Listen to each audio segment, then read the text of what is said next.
कृष्ण हरे हरे हरे राम राम राम हरे हरे। नारायणं नमस्कृत्य नरं चैव नरोत्तमं देवीं सरस्वतीं व्यासं ततो जयमुदीरयेत्। भक्ति भक्ति भगवंत गुरु चतुर्नाम वपुएक, इनके पग वंदन किए नाशहि विघ्न अनेक। श्री राधे मेरी स्वामिनी, मेरा राधे तेरो दास, जन्म जन्म मोहि दीजियो श्री वृंदावन को वास। सब द्वारन को छोड़ के आयो तेरे द्वार।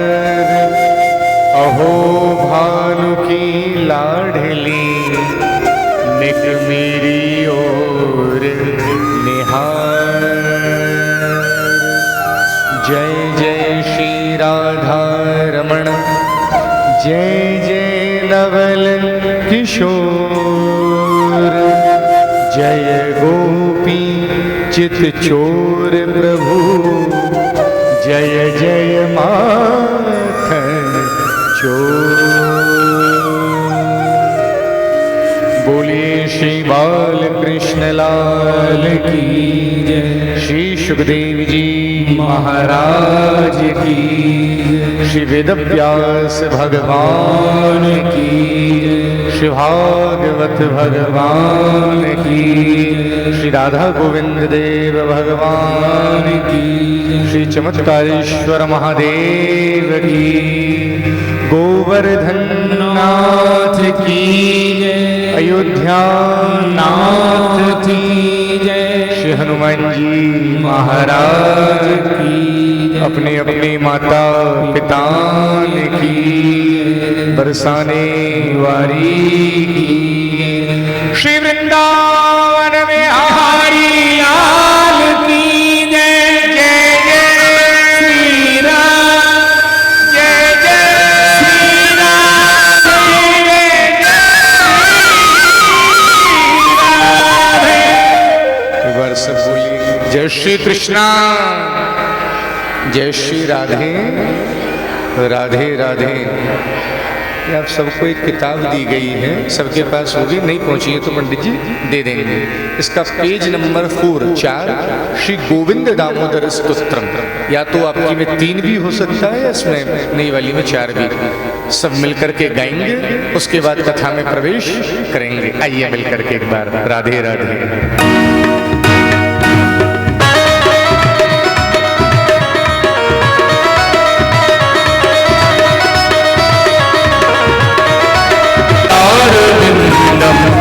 अरविन्दे विनिवेशयन्तं वटस्य कुटीशयानं पावनं मुकुन्दं मनसा स्मरामि।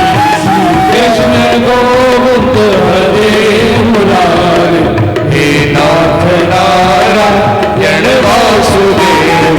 श्री कृष्ण गोविंद हरे मुरारे, हे नाथ नारायण वासुदेव। हरे पीव स्वा प्रथमेन्द्र देव, किल गोपकन्या मुरारी पादार्पित चित्तवती। तद्ध्यानिकं मोहवशात् ऊर्जत दामोदर माधवेति। गाइए कृष्ण गोविंद हरे मुरारे, हे नाथ नारायण वासुदेव। रहे रहे वो पवनूतरं वा सर्वे त्वा समवाप्ययोगम्। पुण्यानि नामानि पठन्ति नित्यं गोविन्द दामोदर माधवेति। श्री कृष्ण गोविंद हरे मुरारे, हे नाथ गोविंद हरे मुरारे, हे नाथ नारायण वासुदेव।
देव भगवान की।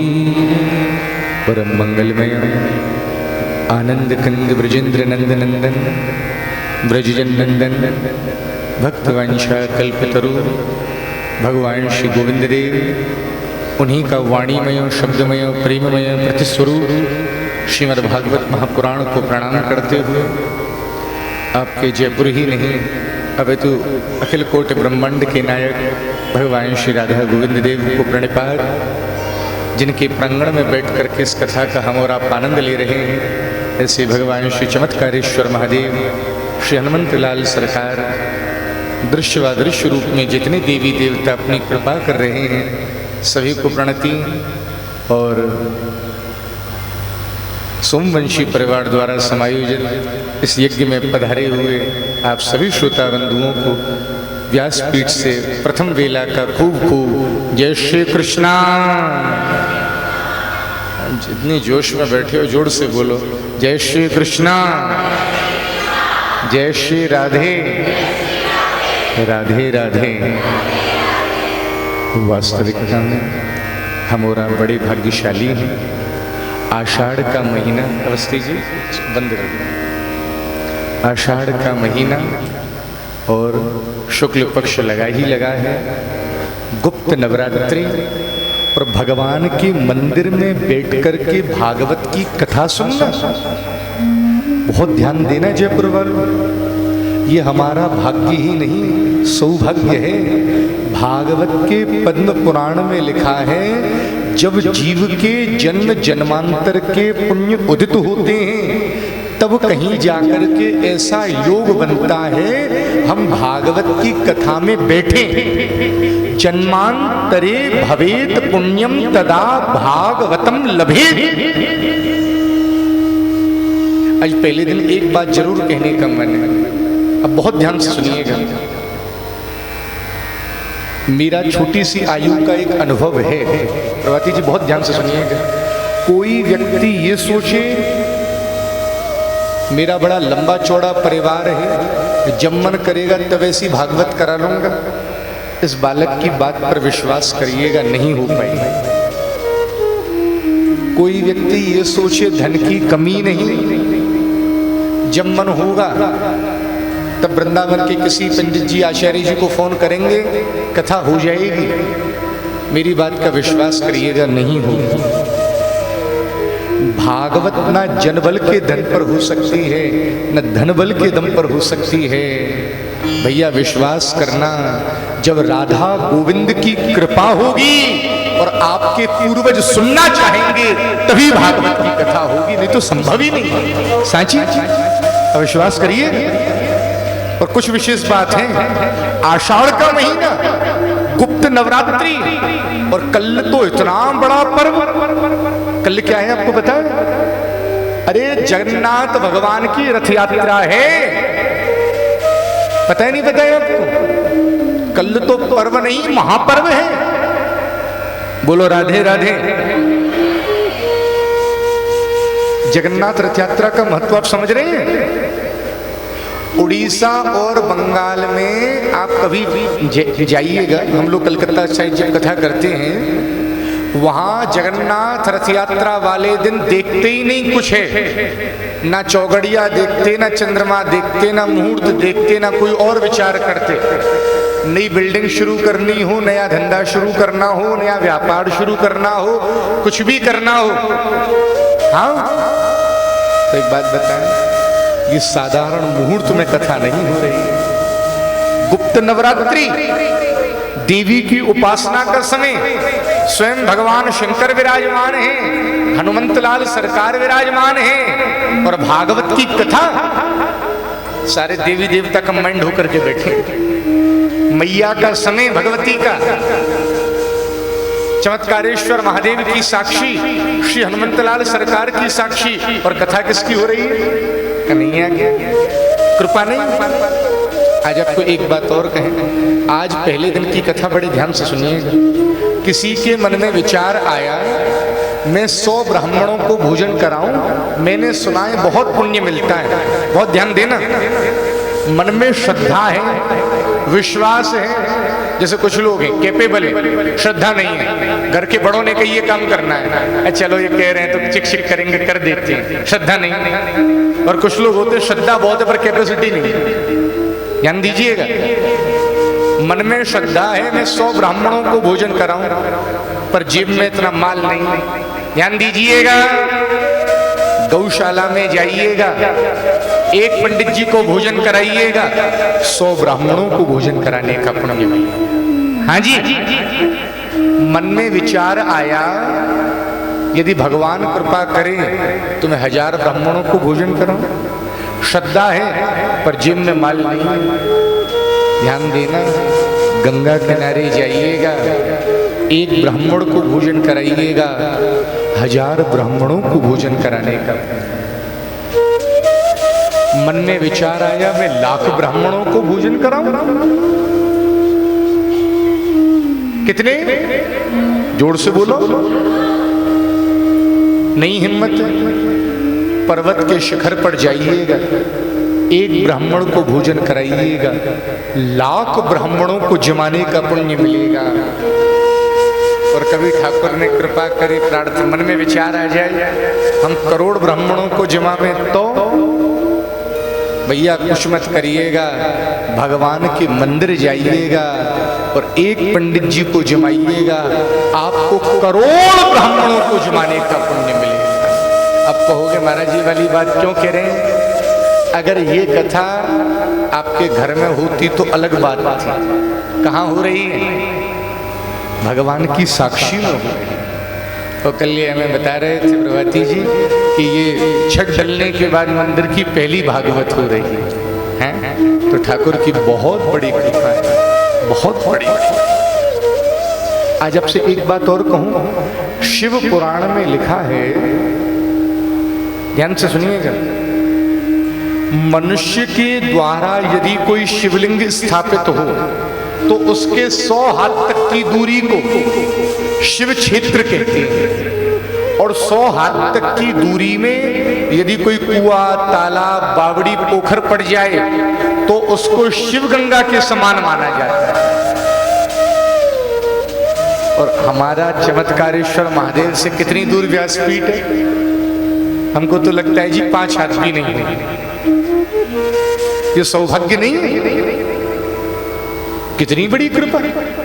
और आज हम आपको भागवत की कथा सुनाना चाहते हैं। अच्छा, एक मन में विचार है, हम लोग कई बार कथा में कहते हैं, कथा में 3 तरीके के श्रोता आते हैं। एक बिल्कुल न्यू कमर, बिल्कुल अनजान, जो जानते ही नहीं भागवत होती क्या है। घर के बड़े कह रहे हैं भागवत करा लेते हैं जी, भागवत सुन लेंगे, ध्यान दीजिएगा। हाँ, कई बार तो बच्चे कहते हैं किसी से कोई आता है, तुम्हारे यहाँ क्या हो रही है? बोले गीता जी हो रही है। ध्यान देना जी, भगवत गीता और भागवत महापुराण बिल्कुल अलग है। Shrimad Bhagavad Gita is totally different from Shrimad Bhagavat Mahapurana. हाँ, एक हैं जो बिल्कुल अनजान, दूसरे हैं जिन्होंने 10-5 भागवत सुन ली हैं, उनके ज्ञान का लेवल यहाँ रहता है बहुत, और तीसरे हैं जिन्होंने 100-200 सुन ली। हाँ, अभी हम कलकत्ता कथा कर रहे थे तो एक सेठानी माता जी हमसे बोली, महाराज जी मैंने 100 भागवत सुन लिए तो संभल के कथा कहिए। हाँ, तो जो ज्यादा सुन लेता है वो और ज्यादा सावधानी रखना चाहता है। तो आज पहले दिन हम आपका भागवत जी से परिचय कराना चाह रहे हैं। जैसे अभी हम लोग सुबह गाजे बाजे नाच कूद करके भागवत जी को लेकर के आए पड़ोस में मंदिर से। अच्छा जी, एक बात बताइए, हम मस्तक पर रख करके भागवत जी को क्यों लेकर के आए? गाड़ी में भी तो ला सकते थे, क्यों लेकर के आए? अरे भैया, हम कोई पोथी को नहीं लाए, कोई किताब को नहीं लाए, कोई ग्रंथ को नहीं लाए। आप समझ नहीं रहे हैं भागवत क्या है? श्रीमद् भागवताख्योयम प्रत्यक्ष कृष्ण एव ही। भागवत का एक एक अक्षर साक्षात श्री कृष्ण है। बहुत ध्यान दीजिएगा, भागवत के एक एक शब्द में श्री कृष्ण विराजमान है। एक बात कहें जयपुर वालों, बहुत सावधानी रखिएगा। मैं जिनसे भागवत पढ़ता था तो महाराज जी हमसे कहते थे, बोले लाला यदि भागवत पढ़ते हुए शरीर के किसी अंग को खुजा भी दो तो हाथ धोकर के ही भागवत जी का स्पर्श करना चाहिए। तो भागवत जी में सबसे ज्यादा आवश्यकता है शुद्धि की। समझ में आ रही है नहीं आ रही है? आज पहला दिन और ये मंदिर की कथा है, बहुत सावधानी की कथा है। और आप मेरी बात पर विश्वास करिएगा, आसपास जो कॉलोनी के लोग हैं, ये भागवत आपका जीवन बदल देगी। आप केवल 7 दिन नियम से सुन के तो देखिए, this Bhagwat will change your entire life. ये भागवत आपके जीवन में वो परिवर्तन लेकर के आएगी जो आपने कल्पना नहीं करी हो।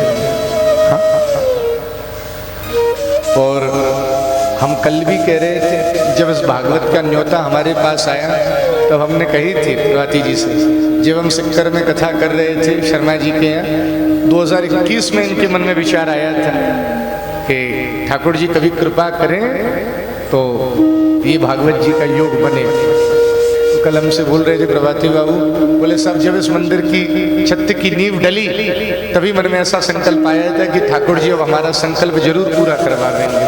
तो आज गोविंद की ही कृपा है। मैं वापस कह रहा हूँ, अब विश्वास मानिएगा, घर में परिवार में बच्चों की शादी करना व्यक्ति की मजबूरी है, पर भागवत कराना मजबूरी नहीं। और मैं वापस इसलिए दोहरा रहा हूँ, मैंने अपनी छोटी सी आयु में बड़े अनुभव लिए और आपसे शेयर भी करेंगे। भागवत न जन बल से हो सकती, न धन बल से हो सकती, न बाहुबल से हो सकती। गोविंद की कथा तो गोविंद जिनको चयन करेगा वही सुन पाएंगे और वही करा पाएंगे। तो आइए पहले दिन हम और आप भागवत में प्रवेश करें। पहले दिन की कथा में हम आपका भागवत जी से परिचय कराना चाहते हैं। परिचय का मतलब क्या हुआ? आपके पड़ोस वाले घर में, लगे हुए घर में कोई बहुत श्रेष्ठ कोटि का साधक रहता है, बहुत भजन करता है, आचरण बहुत अच्छे, पर अगर आप उसके आचरण के बारे में नहीं जानते तो आपका माथा नवेगा उसके प्रति? बोले जी नहीं नवेगा।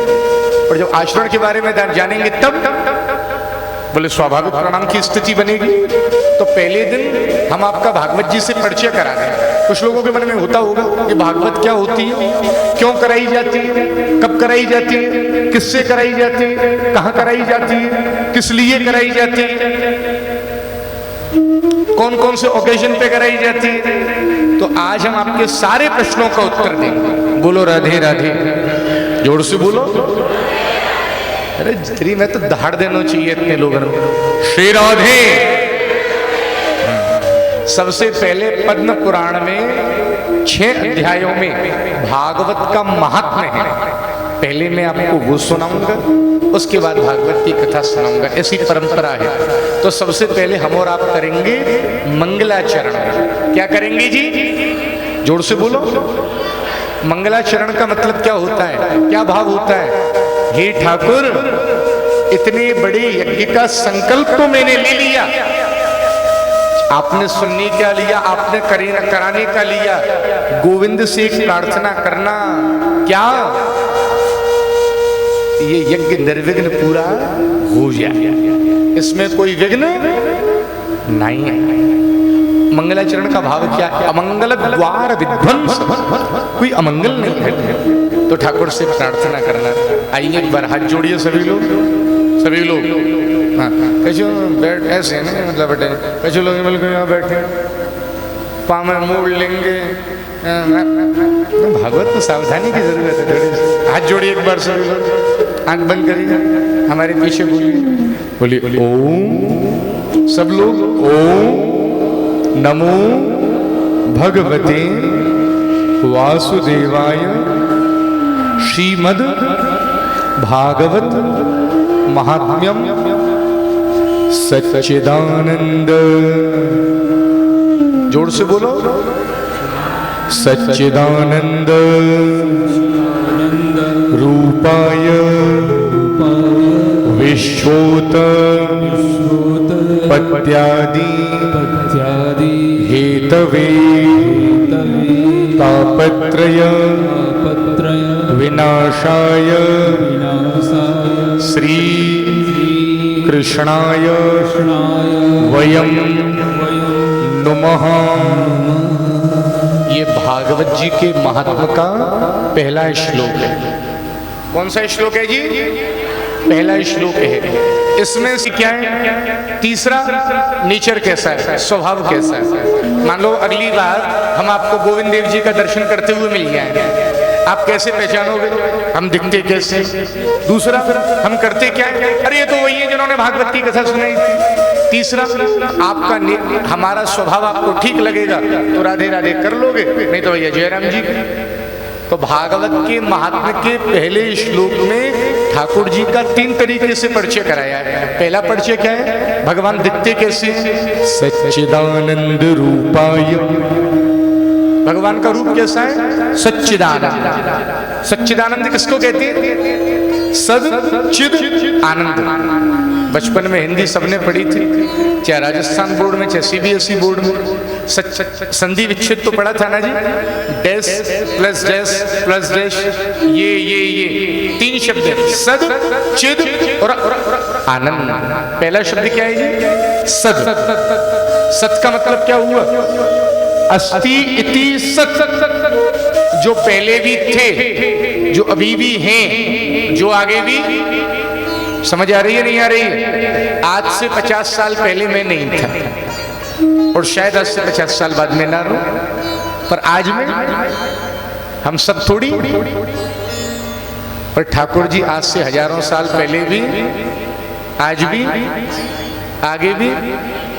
तो ठाकुर जी क्या हुए? सत। बोले महाराज जी चित्त क्या है? बोले आजकल तो मेडिकल साइंस वाले स्टूडेंट्स भी, कोई बॉडी खराब हो जाती है, मतलब कोई खत्म हो गया, लोग बच्चों के लिए डोनेट कर जाते हैं कि बच्चे हमारी बॉडी पे रिसर्च करेंगे। तो बॉडी भी तो रखी रहती है, चेतना नहीं है तो ऐसे बॉडी का क्या मतलब है? उनके अंदर चेतना है या नहीं? बोले उनके अंदर चेतना नहीं, उनसे चेतना है। चेतति पदार्थान इति चित्त, उनसे ही चर ब्रह्मांड में चेतना है। बोले महाराज एक बात बताइए, चलिए किसी की सांस भी चल रही है, वेंटिलेटर पे पड़ा हुआ है, किस काम का? बोले तीसरा शब्द है जी आनंद। आनंद का मतलब क्या है? या तो उनकी कथा सुन लेना या उनका दर्शन कर लेना, और एक बार केवल कुछ भी ना कर सको तो प्रणाम कर लेना। जीवन में वो अनुभूति होगी जो आपने कल्पना नहीं की होगी। अच्छा जी एक बात बता, मैं कन्हैया का रूप भी आनंद है। हाँ जी, जब नंद बाबा यशोदा मैया के यहाँ श्री कृष्ण का जन्म हुआ तो हमारे ब्रज में ये ना कहे करें कि छोरा भयो, बेटा भयो, लाला भयो। आपने बहुत सुनी होगी, कहा कहे करें, कहा गाये करें, नंद के आनंद भयो जय कन्हैया। तो आनंद कन्हैया का रूप है, सच्चिदानंद रूपाय। समझ में आ रही है जी नहीं आ रही है बात? दूसरी बात क्या थी? भगवान करते क्या हैं? बोले विश्वोत्पत्त्यादि हेतवे, विश्व की उत्पत्ति, पालन और संहार ब्रह्मा के रूप में बनाते हैं, विष्णु के रूप में चलाते हैं, और चमत्कारेश्वर महादेव के रूप में भ्रुकुटी विलास सृष्टि लय हुई, भौं हिली, दुनिया खत्म। ठीक है जी। और तीसरी बात, तापत्रय विनाशाय। बोले तुम एक बार केवल कन्हैया को प्रणाम कर लेना, तुम्हारे जीवन के सारे दुख अपने आप दूर। ध्यान देना जी जयपुर वालों, श्री कृष्णाय वयम नुमः। जीव के जीवन में 3 तरीके के दुख होते हैं। कितने तरीके के? जोर से बोलो, आवाज नहीं आई। पहला कौन सा? दैहिक। कौन सा? दैहिक दुख कौन सा होता है? जो देह से हो, बुखार आ गया, कोल्ड हो गया, कफ हो गया, ये कौन सा दुख है? दैहिक। और दैविक दुख कौन सा होता है? ये बाढ़ आ गई, सुनामी आ गई, भूकंप आ गया, सूखा पड़ गया, पंडित जी को कुंडली दिखाई, केतु की महादशा चल रही है, शनि की महादशा चल रही है, 7.5 चल रही है। ये क्या हुआ? कोविड आया था, कोरोना जी क्या था? कुछ लोग कहीं चाइना का था, जो भी थी। तो भैया सनातनी परंपरा में तो देव आपदा थी। ये क्या है? दैविक दुख। और तीसरा क्या है जी? भौतिक दुख। भौतिक ताप किसको कहते हैं? अरे जी, चमत्कारेश्वर महादेव मंदिर में कथा चल रही है, आषाढ़ का महीना हुआ, हमारा भी मन हुआ नियम से कथा सुन ले। आ रहे थे अपने घर से, हल्का सा पैर मुड़ा, मूंछ आ गया। ये कौन सा दुख है? भौतिक दुख। और एक बात बताएं जी, ओ भैया जयपुर वालों, आज का हर आदमी अशांत है। हाँ, और आप सोचो, कोई कथावाचक आपका दुख दूर कर दे, कोई पंडित जी दूर कर दे, कोई तांत्रिक दूर कर दे, कोई बाबा जी दूर कर दे, तो आप लोगों का डाउट है, मिथ है। दुखों का दूर करने का सामर्थ्य यदि किसी के पास है तो केवल और केवल श्री कृष्ण के पास है। दुख भय दूर निकट जो आए। पहले श्लोक में श्री कृष्ण को प्रणाम है और दूसरे श्लोक में किसको प्रणाम किया? किसको प्रणाम किया? श्री सुखदेव को प्रणाम किया। आप जानते हैं सुखदेव जी कौन है? आप जानते हैं तो ठीक है, नहीं तो हम बताते हैं। अच्छा एक बात